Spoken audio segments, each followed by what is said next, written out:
Récompensé à la Mostra de Venise, grand prix du jury du Festival de Cannes, Mahamat Saleh Haroun est l'un des plus grands cinéastes d'aujourd'hui et j'ajouterai aussi écrivain et c'est un grand plaisir de l'accueillir pour Ma grand-mère était un homme.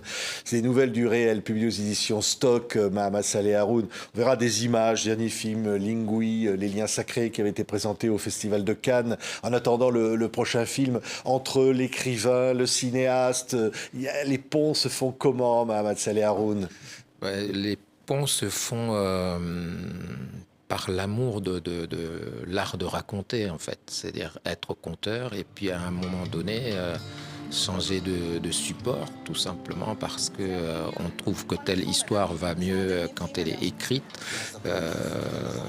romancée, et puis telle autre histoire est plutôt visuelle. Donc voilà. Parfois, il y a aussi c'est-à-dire qu'on est rattrapé par sa propre réalité en tant qu'Africain, c'est-à-dire que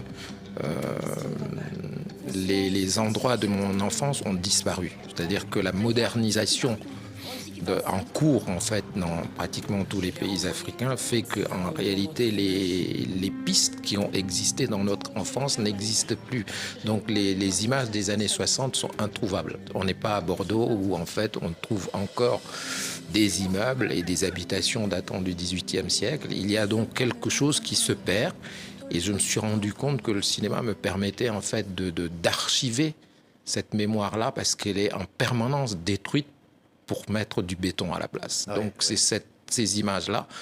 Donc, c'est un cinéma qui devient un cinéma de devoir, en quelque sorte. C'est-à-dire archiver ce qui va disparaître. Oui, un film qui date déjà, Un homme qui crie, grand prix, je le disais, du jury au Festival de Cannes, une grande récompense pour un film en compétition, un film africain au Tchad. Et là, la consécration pour le cinéaste que vous êtes, comment vous vivez le souvenir d'une chose comme celle-là ? Écoutez, j'ai tendance à pas trop me souvenir des choses du passé. Je suis vraiment quelqu'un porté vers l'avant, vers le futur. Donc c'est ça qui mon moteur, c'est vraiment de me dire que ce qui est passé. Il faut s'attaquer au prochain, à la suite et tout. Et donc, mais c'était un grand moment.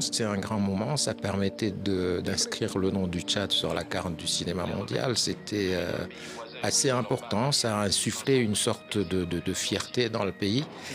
Ça a poussé les autorités à rénover une salle de cinéma, à la réouvrir après des décennies de fermeture comme ça.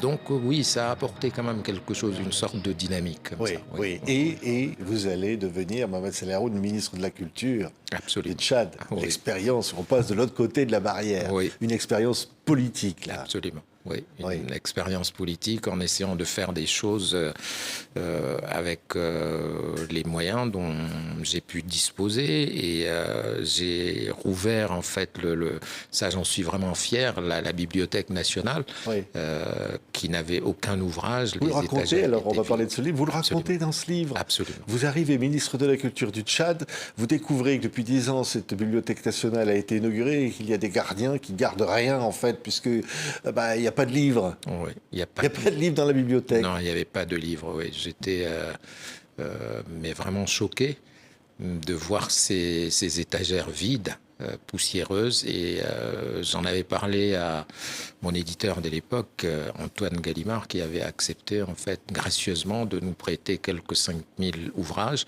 Et c'est comme ça qu'on a ouvert cette librairie qui fonctionne aujourd'hui. Et il y a des jeunes qui s'y rendent pour lire, parce que en fait la lecture reste quand même la base de tout, c'est-à-dire que même pour faire du cinéma, il faut avoir lu en fait, pour raconter il faut avoir lu. Donc la lecture me paraît quelque chose d'essentiel, de fondateur, et moi je suis passé par la littérature pour arriver au cinéma, d'où mon grand respect, mon admiration en fait pour les écrivains depuis toujours. On va paraître étonné de ce titre, Mahamat Saleh Haroun. Regardez, c'est écrit « Ma grand-mère était un homme », le titre de votre livre. Et cette grand-mère, c'était pas n'importe qui, Kaltouma. qu'on imagine une héroïne de cinéma, là pour le coup, pratiquement, qui va partir à cheval, va disparaître après que son mari soit parti faire la guerre.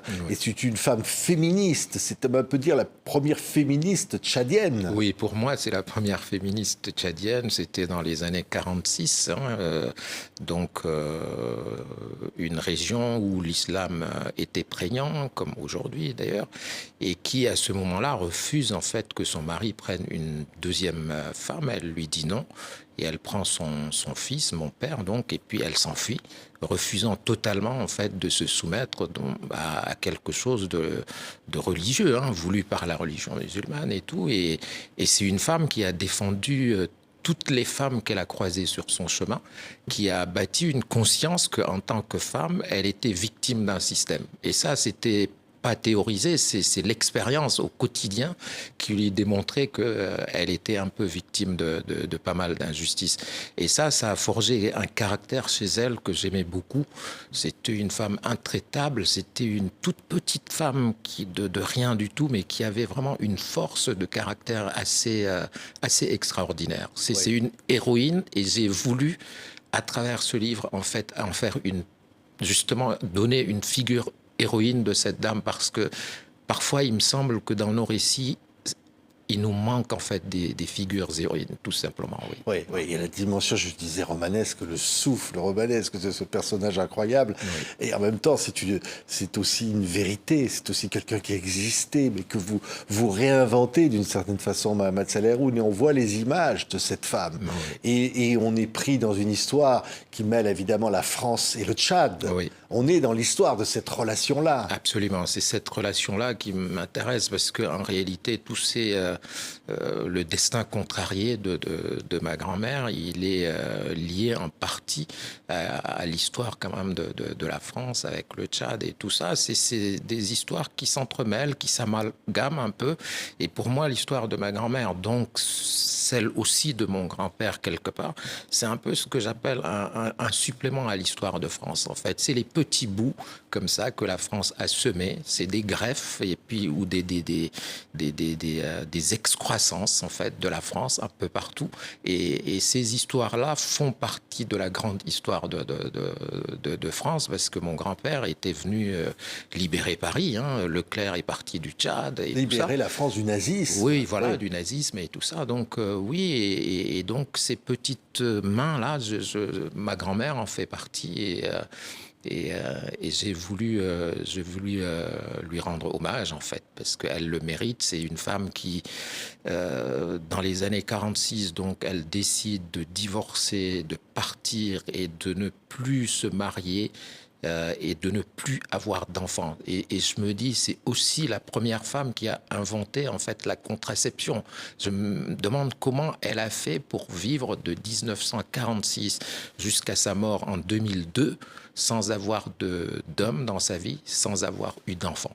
Et ça, je me dis, c'est quelque chose, c'est une sorte de philosophie de la vie qui est assez extraordinaire, en fait. Et puis on s'imagine cette femme partant à cheval au galop.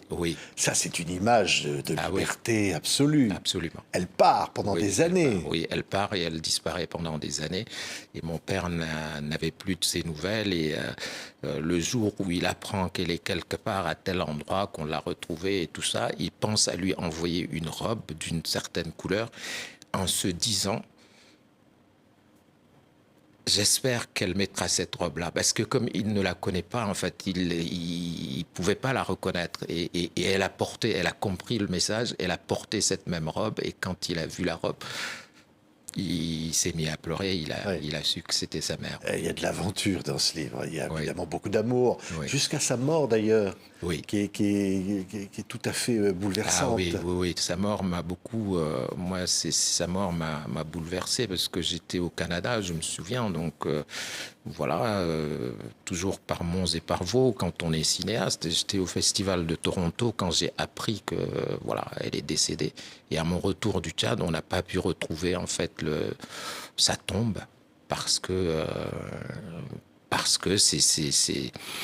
c'est une sorte de foutoir comme ça.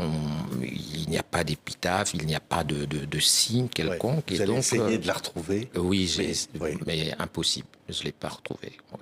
Et donc ça reste un peu... oui, ça reste une plaie comme ça qui ne cicatrise pas. Parce que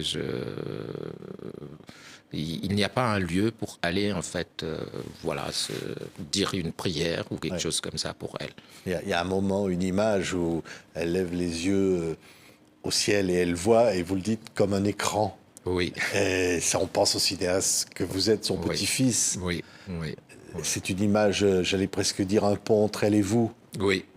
Ça, c'est ce que je magnifie un peu par moments, ce côté romanesque. Et en effet, je pense qu'elle a, dans sa solitude, là, dans ce paysage immense, qui est cette partie de l'Est du Tchad, je me dis qu'elle a pu voir son fils lui apparaître parce que c'est un arrachement, hein. On le lui a arraché, on l'a rattrapé, les Goumiers lui ont arraché son fils et puis elle a continué son bonhomme de chemin, elle n'est pas revenue et elle a accepté ce destin-là qui est le sien, mais sans pour autant se sentir victime. C'est vraiment une femme qui a continué à avancer, à lutter, à transformer des choses, à transmettre à d'autres femmes en fait la possibilité de se battre, de toujours de ne pas négocier, de ne pas faire de compromis sur la liberté. Et c'est cette leçon-là qu'on a héritée. Donc c'est une histoire quand même sur 3 générations. C'est ce qu'on a hérité, mon père et moi, de cette dame-là. Ouais. C'est une belle leçon aujourd'hui à donner, en fait, quand je vois des jeunes femmes aujourd'hui qui sont prêtes, en fait, à accepter la bigamie, la polygamie, au nom de je ne sais plus quoi, de dogme sans doute. Je me dis que cette figure-là, elle leur parle, en fait. Oui. Ouais. Il va y avoir le sommet de la francophonie à Paris. Oui. Ça vous parle, ça, Mohamed Saleh Haroun? C'est important? Oui, c'est important parce que, vous savez, il y a quelque chose, la francophonie, c'est cette langue qui nous unit. Et le fait est que une langue, ça reste un pays, en fait. Et c'est ça que beaucoup de gens ne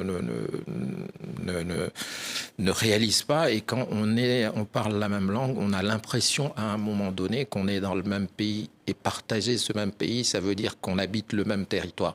Et que parfois les migrations s'expliquent aussi parce que les gens ont l'impression que c'est le même pays. Donc ils veulent bouger et c'est le lien de la langue. Si on avait une autre langue, je crois que le lien aurait été autre. Donc tant qu'on a cette langue-là en commun, en fait, on aura ce territoire imaginaire et mental commun qui fait qu'on voudra se déplacer toujours d'un point à un autre parce que nous ne formons qu'un seul pays. Ouais. Merci, Mohamed Saleh Haroun. Ma grand-mère était un homme. Nouvelle du réel, publiée aux éditions Stocké. Cette grand-mère, elle apparaît là, grâce au livre. Elle est bien vivante. En attendant, avec impatience, le prochain film de Mohamed Saleh Haroun, qui va bientôt se tourner, je crois. Merci beaucoup, Mohamed Saleh Haroun, d'avoir été notre invité. Merci à vous, Patrick. Merci.